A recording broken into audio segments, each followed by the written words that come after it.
और यार फैसल वावडा की क्या ही बात है, वो तो बस इतना ही है जितना वो एक सेनेटर है। उनकी बयान की कोई इतनी हैसियत नहीं है कि उस पर मैं बैठ कर यहाँ करूँ उसकी, या मैं उसकी तरदीद करूँ या मैं उसकी तस्दीक करूँ, उसकी ज़रूरत ही कोई नहीं है। आप सेनेटर फैसल वाडा के बयान को अहमियत नहीं देते, बावजूद इसके कि फैसल वाडा साहब को प्रेडिक्शन नहीं करते, खबर देते हैं, और अभी तक उनकी खबर कोई बाउंस नहीं हुई है। और एक और खबर जो हाल ही में उन्होंने दी है वो ये है कि बिलावल भुट्टो वज़ीर आज़म बनने जा रहे हैं।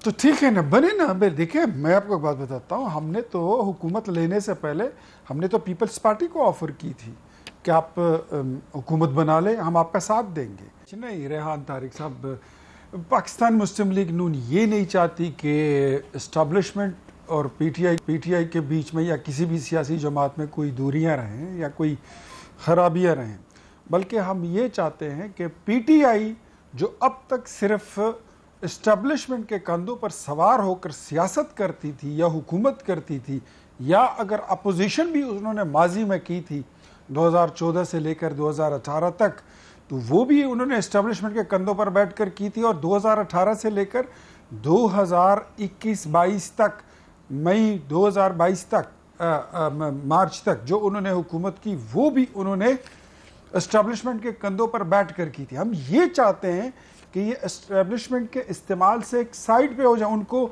सियासत में घसीटने से इससे एक साइड पर हो जाएं और ये प्योरली पब्लिक पॉलिटिक्स शुरू कर दें। तो अभी भी अगर आपने देखा होगा कि बानी पीटीआई जेल से उन्होंने 3-4 पैगामात खुलेआम दिए हैं कि मैं आर्मी चीफ के साथ बैठना चाहता हूँ, मैं डीजीआई के साथ बैठना चाहता हूँ, हम मुज़ाकरात करना चाहते हैं।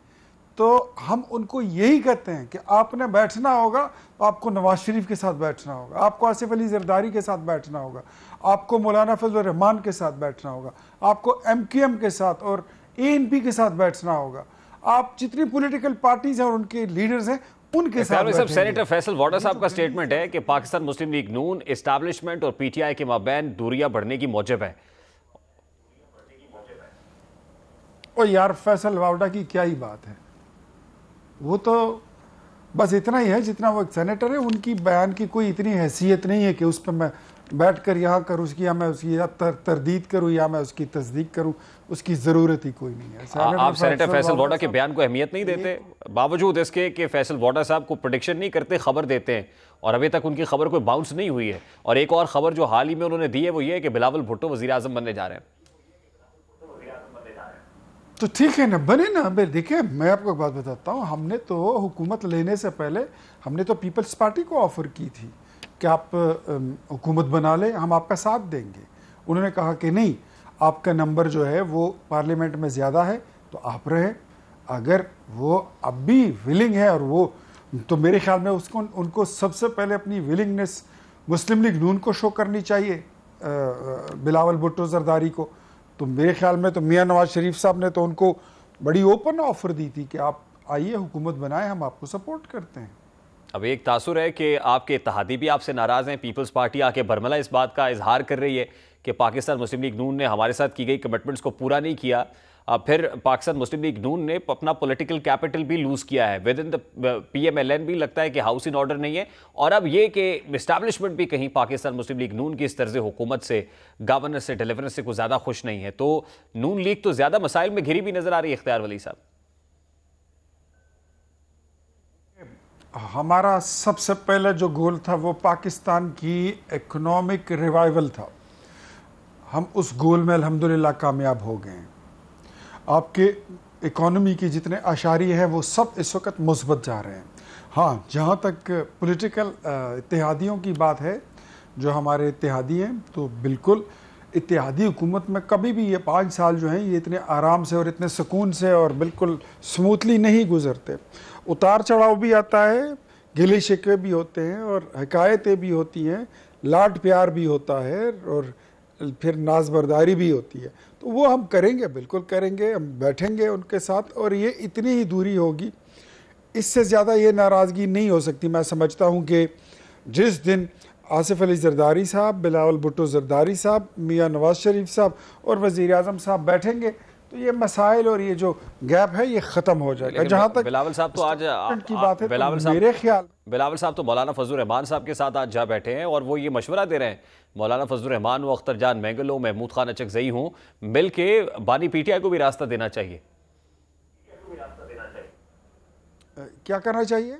बानी पीटीआई के कोई भी इंगेज करना चाहिए, उनके लिए भी कोई रास्ता होना चाहिए। आसिफा भुट्टो जरदारी साहिबा ने जो स्टेटमेंट दिया वो भी कम से कम इसी तरफ इशारा करता है कि पाकिस्तान पीपल्स पार्टी ये चाहती है कि एक पॉलिटिकल पार्टी को कॉर्नर या आइसोलेट नहीं होना चाहिए। नहीं, उस पर हमें कोई एतराज़ नहीं है। अगर बानी पीटीआई जो है ना वो बिहेव करना जान ले कि एक पॉलिटिकल लीडर किस तरह उसको अपना रवैया रखना पड़ता है, उसके अखलाक कैसे होने चाहिए, उसका जो रख रखाव होता है, जो बर्ताव होता है, उसका जो रवैया होता है, लोगों के साथ डीलिंग कैसी होती है और पब्लिक के साथ डीलिंग कैसी होती है, ओए तोए वाली ये जो सियासत है वो छोड़ दें, झूठ बोलना छोड़ दें। जो मंशूर बेस्ड उन्होंने पॉलिटिक्स शुरू की थी 2018 में, जो उन्होंने अपना मैनिफेस्टो दिया था, उसको छोड़कर फिर एंड पर आकर जब उनकी हुकूमत ख़त्म हुई नैरेटिव बेस्ड पॉलिटिक्स शुरू कर दी। मीन्स झूठ ही झूठ। अभी ताज़ा झूठ उनका यही है कि जी 500 लाशें गिर गई हैं। अब खुद ही कह रहे हैं कि 10 हैं या 12 हैं, हम कहते हैं 10-12 भी नहीं है। ये तो मतलब अगर वो रवैया छोड़ दें तो मेरे ख्याल में इसमें कोई कबाहत नहीं है। मुस्लिम लीग नून इसकी कभी भी इसमें रुकावट नहीं बनेगी कि वो अगर वो सियासी रवैया इख्तियार करें और वो पॉलिटिकल पार्टी की तरह बिहेव करना शुरू करें तो हम उनको अपने साथ बिल्कुल बिठा सकते हैं, बात भी कर सकते हैं। आपको नहीं लगता कि सारी पॉलिटिकल फस और क्योस के अंदर नून लीग आइसोलेट हो रही है और बाकी तमाम तर पॉलिटिकल पार्टीज एक साथ बैठी हुई होंगी और नून लीग आइसोलेट होकर रह जाएगी, तनहा होकर रह जाएगी? नहीं जी, नून लीग आइसोलेट नहीं हो सकती। जिस हुकूमत, जिस पार्टी की पंजाब में गवर्नमेंट हो उसको आप कैसे आइसोलेट कर सकते हैं? जिस पार्टी के बलूचिस्तान में अच्छे खासे स्टेक्स हों उसको आप कैसे आइसोलेट कर सकते हैं? जिस पार्टी की बदौलत इस वक्त प्रेसिडेंट हाउस में। बहुत बहुत शुक्रिया इख्तियार वली खान साहब हमारे।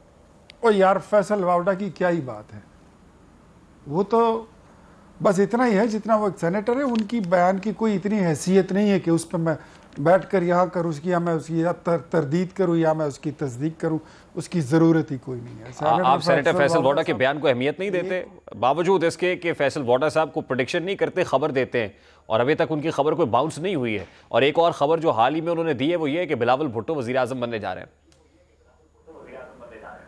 तो ठीक है ना, बने ना। देखिए मैं आपको एक बात बताता हूँ, हमने तो हुकूमत लेने से पहले हमने तो पीपल्स पार्टी को ऑफ़र की थी कि आप हुकूमत बना लें, हम आपका साथ देंगे। उन्होंने कहा कि नहीं, आपका नंबर जो है वो पार्लियामेंट में ज़्यादा है तो आप रहे। अगर वो अब भी विलिंग है और वो, तो मेरे ख्याल में उसको उनको सबसे पहले अपनी विलिंगनेस मुस्लिम लीग नून को शो करनी चाहिए, बिलावल भुट्टो जरदारी को। तो मेरे ख्याल में तो मियां नवाज शरीफ साहब ने तो उनको बड़ी ओपन ऑफर दी थी कि आप आइए हुकूमत बनाएं, हम आपको सपोर्ट करते हैं। अब एक तासुर है कि आपके इत्तेहादी भी आपसे नाराज़ हैं। पीपल्स पार्टी आके बरमला इस बात का इजहार कर रही है कि पाकिस्तान मुस्लिम लीग नून ने हमारे साथ की गई कमिटमेंट्स को पूरा नहीं किया। फिर पाकिस्तान मुस्लिम लीग नून ने अपना पॉलिटिकल कैपिटल भी लूज़ किया है विद इन द PMLN भी लगता है कि हाउस इन ऑर्डर नहीं है। और अब ये कि इस्टेब्लिशमेंट भी कहीं पाकिस्तान मुस्लिम लीग नून की इस तर्ज हुकूमत से, गवर्नेंस से, डिलीवरेंस से कुछ ज़्यादा खुश नहीं है। तो नून लीग तो ज़्यादा मसाइल में घिरी भी नज़र आ रही है इख्तियार वली साहब।